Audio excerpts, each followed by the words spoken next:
Assalamualaikum warahmatullahi wabarakatuh. Saudara-saudara sekalian, salam pertanian maju. Saudara-saudara sekalian, pada kesempatan yang baik ini saya akan menjelaskan kaitannya dengan masalah sintesis atau pembuatan.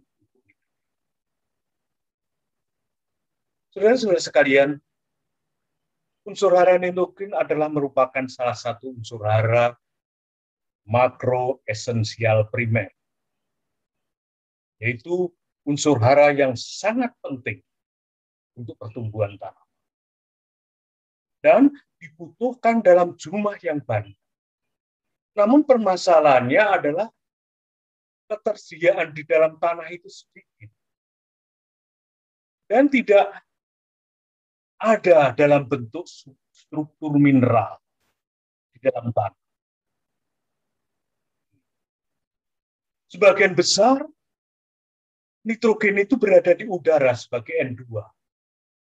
60 hingga 70% N2 itu di udara. Sementara tidak semua tanaman bisa menggunakan N dari udara itu.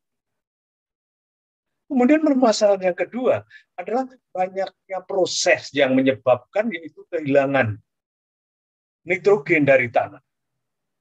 Bisa tercuci, bisa menguap, baik menguap melalui yaitu dalam bentuk N2 yang disebut dengan denitrifikasi, atau yaitu menguap dalam bentuk amonia NH3 atau yang sering disebut dengan proses volatilisasi. Di samping itu, hara N yang terangkut oleh hasil tanaman itu cukup tinggi. Oleh karena itu tentunya harus kita yaitu kembalikan dalam bentuk pupuk nitrogen itu. Bisa juga yaitu hilangnya nitrogen dari tanah ini karena adanya erosi dan atau rang. Inilah yang menyebabkan yaitu pemupukan yaitu kurang efisien. Banyak yang hilang. Dan banyak menimbulkan yaitu dampak pada lingkungan, cemaran pada lingkungan. Ini sebagai masalah daripada nitrogen. Maka perlu kita memikirkan bagaimana kita menambah pupuk nitrogen. Sementara sumber nitrogen terbanyak itu terbesar itu adalah di udara. Saudara-saudara sekalian, ada 3 jalan nitrogen bisa diikat atau difiksasi dan dapat dimanfaatkan oleh tanah.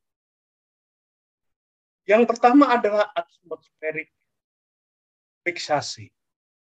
Fiksasi melalui di atmosfer, melalui loncatan petir. Yang kedua adalah industrial fiksasi, yaitu fiksasi melalui industri pupuk. Kemudian yang ketiga adalah biological fiksasi, fiksasi secara biologi. Saudara-saudara sekalian, kalau fiksasi di atmosfer, ini karena N2 di udara ini, kemudian dia dengan adanya petir, maka akan bentuk N2O dan N2O ini berubah menjadi NO3, kemudian NO3 ini bersama dengan air hujan, maka dia akan yaitu menambahkan N3. Ini yang secara alami demikian. Kemudian juga yaitu N ini bisa difiksasi secara biologi, baik itu yaitu oleh bakteri-bakteri yang bebas, ada yang bakteri-bakteri yang bersimbiosis dengan yaitu tanaman. Umpamanya tanaman kacang-kacangan. Ya, dia melalui perantara bakteri Rhizobium, maka dia bisa menfiksasi N2 dari udara ini untuk kebutuhan tanaman itu. Kemudian yang selanjutnya yaitu fiksasi yang dilakukan di dalam industri. Fiksasi dalam industri ini di bawah tekanan yang besar, suhu yang tinggi, dan dengan penggunaan katalis, maka nitrogen di atmosfer ini, N2 ini, dan hidrogen digabungkan membentuk yaitu amonia. Dari amonia inilah maka bisa digunakan sebagai pupuk. Inilah saudara-saudara sekalian, yaitu cukup menarik apabila kita bicarakan pada amonia ini sebagai bahan nantinya, yaitu untuk pembuatan pupuk. Amonia dengan menggunakan H2 ditambah dengan H2PO4 maka menjadi amonium fosfat. Dengan H2SO4 menjadi amonium sulfat. Dengan CO2 akan membentuk urea. Dan urea inilah yang banyak digunakan, dipupukkan oleh petani untuk memperbaiki, untuk menambah unsur hara nitrogen. Oleh karena itu, marilah kita bicarakan bagaimana, yaitu sintesis pembentukan daripada pupuk urea. Selamat mengikuti. Salam pertanian maju. Pada kesempatan ini, marilah kita bahas kaitannya dengan sintesis pupuk nitrogen, terutama dalam hubungannya dengan masalah pembentukan urea. Permasalahan ketersediaan hara nitrogen adalah sangat besar, yang sangat penting kita ketahui, sehingga kita perlu mengetahui yaitu perlunya penambahan pupuk nitrogen ini. Karena apa? Karena banyak yang menyebabkan kehilangan dari tanah ini. Tadi sudah kita jelaskan. Kehilangan ini bisa melalui pensucian, melalui denitrifikasi, sehingga menguap dalam bentuk N2, bisa yaitu volatilisasi, hilang dalam bentuk amonia, dan bisa yang banyak juga yaitu terangkut oleh hasil tanam. Ini. Demikian juga yaitu kaitannya dengan masalah terangkut dalam erosi. Saudara-saudara sekalian, ini 3 jalan nitrogen bisa diikat, difiksasi, dan dapat dimanfaatkan oleh tanaman. Baik itu melalui loncatan petir di udara, kemudian industri fiksasi dalam industri pupuk, dan biologi fiksasi secara biologi. Saudara-saudara sekalian, tadi juga sudah saya jelaskan bagaimana fiksasi di udara, karena adanya loncatan petir ini, maka akan terbentuk NO3, dan dia melalui air, dia akan menambahkan N dalam tanah. Kemudian dalam fiksasi secara biologi, yaitu bisa melalui yaitu bakteri yang bebas, bakteri-bakteri yang bebas, dan juga yang bakteri yang simbiotik dengan tanaman, umpamanya tanaman kacang-kacangan, maka dia akan bisa memasok nitrogen, memanfaatkan nitrogen dari udara, dan kemudian memasok untuk kebutuhan tanaman itu sendiri. Kemudian yang selanjutnya adalah fiksasi melalui industri pupuk, di mana N2 ini melalui tekanan tinggi, suhu yang tinggi, maka dia akan membentuk amonia. Dan dari amonia inilah maka akan terbentuk yaitu berbagai macam yaitu pupuk, berbagai macam pupuk nitrogen ini.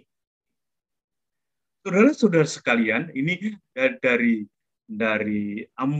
N2 dari udara, kemudian melalui tekanan tinggi dan suhu yang tinggi, pada tekanan 200 atmosfer dan 500 derajat Celcius, maka akan membentuk yaitu amonia.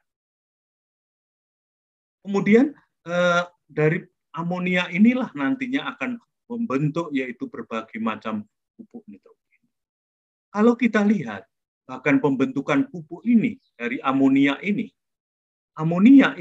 jika bereaksi dengan yaitu asam fosfat H2PO4 maka akan membentuk amonium fosfat. Kalau direaksikan dengan H2SO4 maka akan terbentuk yaitu amonium sulfat. Dan jika bersama dengan CO2 maka akan membentuk urea. Dan urea ini paling banyak yaitu digunakan yaitu untuk petani dalam rangka pemupukannya, memenuhi kebutuhan pupuk. Marilah kita bicarakan kaitannya dengan masalah pembuatan pupuk urea. Jadi pembuatan pupuk urea ini bahannya adalah dari amonia dan CO2. Maka dari amonia dan CO2 ini maka akan terbentuk yaitu karbamat, pembentukan karbamat secara cepat dan eksotermis. Kemudian yang selanjutnya yaitu dekomposisi karbamat menjadi urea dan air. Kalau ini berjalan lambat dan sedikit endotermis. Saudara-saudara sekalian, prinsip daripada pembuatan pupuk urea ini, maka dapat kita jelaskan bahwa yang pertama yaitu mereaksikan antara gas untuk diproses dengan air dan udara pada unit sintesis dan akan menghasilkan 3 unsur kimia penting, yaitu gas N2 atau zat lemas, unsur zat air H2, dan unsur gas asam arang atau CO2. Kemudian yang kedua, sintesis amonia dari zat lemas N2 ini dan zat air H2 ini maka diproses akan menghasilkan yaitu amonia. Kemudian selanjutnya yaitu pada tahap berikutnya yaitu sintesis urea, di mana gas asam arang atau CO2 ini bereaksi dengan amonia maka akan menghasilkan yaitu urea cair. Kemudian tahap berikutnya yaitu pembuatan pril. Urea cair ini akan kemudian disemprotkan melalui nozzle-nozzle yang kecil-kecil, membentuk butiran-butiran di menara pembutir atau prailing tower, kemudian dibekukan membentuk butiran-butiran urea yang berbentuk jarum dan sangat menyerap air, higroskopis. Saudara-saudara sekalian, inilah yaitu bagannya. CO2 diambil dari gas alam yang ada, kemudian melalui unit sintesis, di mana CO2 dengan amonia ini maka akan membentuk yaitu urea cair, yang kemudian yaitu disemprotkan di menara pembutiran ini. Kemudian di bawahnya adalah pada suhu yang rendah maka akan terbentuk yaitu butiran-butiran dan akan terbentuk yaitu urea pril. Saudara-saudara sekalian, jadi kalau kita lihat sintesis urea itu pada dasarnya urea itu dihasilkan dari amonia cair dan gas CO2. Sebagaimana reaksi yaitu amonia dan CO2, amonia dalam bentuk air, CO2 dalam bentuk gas, maka akan direaksikan dalam tekanan tinggi dan suhu tinggi akan membentuk yaitu amonium karbamat cair. Dan dari amonium karbamat cair ini maka akan dipisahkan akan bentuk yaitu urea cair dan H2O. Saudara-saudara sekalian, kalau kita proses pada kita lihat secara detail bagaimana unit-unit proses produksi urea itu. Yaitu ada beberapa unit. Yang pertama adalah sintesis. Unit sintesis. Unit ini merupakan bagian yang terpenting daripada ya, di di mana untuk mensintesis urea dengan mereaksikan yaitu amonia yang cair dengan gas CO2. Gas CO2 di dalam urea reaktor ini. Maka hasil daripada sintesis ini akan membentuk urea yang kemudian urea ini dikirim ke bagian purifikasi. Kemudian pada yang berikutnya yaitu pada unit purifikasi, di mana amonium karbamat yang tidak terkonversi dan kelebihan amonia di unit sintesis, maka akan diuraikan kembali dan dipisahkan kembali.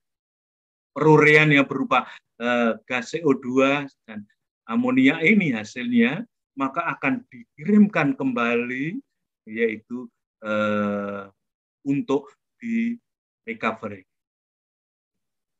Sedangkan larutan ureanya dikirim ke bagian yaitu kristalizer. Kemudian unit kristalizer. Larutan urea dari unit purifikasi dikristalkan. Di bagian ini secara vakum. Kemudian kristal ureanya dipisahkan dengan air dengan menggunakan sentrifuge, maka akan terpisahkan yaitu kristal ureanya. Kemudian selanjutnya yaitu pada unit Prailing, di mana kristal urea yang sudah dikeluarkan dari sentrifuge ini kemudian dikeringkan sampai menjadi yaitu 99,8% dari beratnya, kemudian dikirim ke bagian yaitu Prailing Tower. Untuk apa? Dilelehkan. Setelah dilelehkan menjadi meleleh, mencair, kemudian didistribusikan merata ke seluruh distributor melalui nozzle ini, dijatuhkan ke bawah sambil didinginkan oleh udara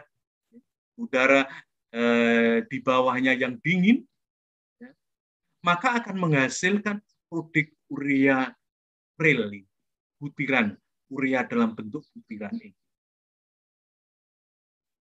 Kemudian selanjutnya yaitu unit recovery. Gas amonia dan CO2 yang telah dipisahkan di bagian purifikasi ini kemudian dia di-recycle kembali di bagian sintesis kembali. Sehingga nggak ada yang terbuang. Kemudian ada unit proses kondensat treatment, yaitu uap air yang menguap dan terpisahkan di bagian kristalizer ini didinginkan dan dikondensasikan. Ini di sini adalah sejumlah kecil dari urea, amonia, dan CO2 ini ikut terkondensasikan, kemudian diolah dan dipisahkan di stripper dan hydrolyzer, di mana gas CO2 dan gas amonia ini dikirim kembali ke bagian purifikasi untuk direcovery kembali. Sedangkan air dikondensatkannya dikirim ke utilizer. Ini saudara sekalian yaitu unit-unit yang berada pada pabrik urea. Jadi kalau kita lihat dari bagan diagram proses urea ini, yaitu dari CO2 dan amonia ini di unit sintesis maka akan menghasilkan urea, dan sebagian masih dalam bentuk amonia dan CO2 dan H2O. Kemudian yang berlebih ini kemudian recovery kembali, amonia, CO2 dan H2O ini di recovery kembali. Kemudian untuk yang urea ini kemudian konsentrasinya ditingkatkan dengan membuangkan, memisahkan dengan air kelebihan yang terkandung di situ, pisahkan, maka akan mempunyai yaitu kadar urea yang tinggi. Kemudian baru yaitu prailing dibentuk granul-granul, dibentuk yaitu dalam bentuk pril, maka akan terbentuk yaitu urea pril atau granul. Saudara-saudara sekalian, sehingga kalau kita lihat maka prosesnya yang terjadi dalam pembentukan urea ini yaitu melalui proses karbon CO2, campuran gas CO2 dan amoniak di sini dalam bentuk cair, gas CO2 dalam bentuk gas dan amoniak dalam bentuk cair. Di sini maka akan yaitu terbentuk yaitu urea, dan kemudian berikutnya yaitu proses di dalam vakum evaporasi, maka untuk meningkatkan daripada urea sendiri. Kemudian peningkatan konsentrasi ini juga dilakukan dengan cara yaitu memisahkan kristal dari cairan induknya dengan sentrifuge. Maka kemudian akan mendapatkan yaitu urea yang lebih konsentrasinya lebih tinggi. Lalu kemudian dilakukan proses pemurnian di mana pengotornya amonium karbamat akan terurai kembali menjadi amoniak dan CO2 dan kemudian yang masuk ke dalam sintesis, unit sintesis. Kemudian yang kelima adalah pembuatan pril. Jadi dalam pembuatan pril ini yang pertama kali urea tadi yang bentuk kristal tadi dipanaskan sampai meleleh dan mencair. Kemudian setelah urea ini meleleh dan mencair, disemprotkan melalui nozzle-nozzle yang kecil dari bagian atas menara pembutiran. Kemudian tetesan urea itu dijatuhkan melalui nozzle tersebut, kemudian dihembuskan udara dingin ke atas, dari bawah ke atas, maka tetesan urea ini akan membeku dan menjadi butir urea yang keras dan inilah nantinya akan menghasilkan yaitu suatu produk urea pril. Ini granul. Jadi produk urea pril ini merupakan butiran bulat dan kualitas produknya pril ini kandungan nitrogennya bisa sampai 46,2%. Dan pengotornya harus rendah. Biorate-nya ini yaitu maksimum 1%. Paling tinggi. Kadar airnya yaitu paling tinggi 0,5%. Ukurannya yaitu 18 mesh. Yang 18 mesh ini adalah minimal ada 98%. Sehingga ukurannya hampir yaitu sama. Saudara-saudara sekalian, saya rasa demikian apa yang dapat kami sampaikan. Mudah-mudahan ini adalah menjadi yaitu bahan bagi Anda sekalian. Dan tentunya adalah ini penting sekali urea ini kaitannya dengan dalam rangka memenuhi kebutuhan pupuk nitrogen. Saya demikian akhir kalam. Assalamualaikum warahmatullahi wabarakatuh. Salam pertanian maju.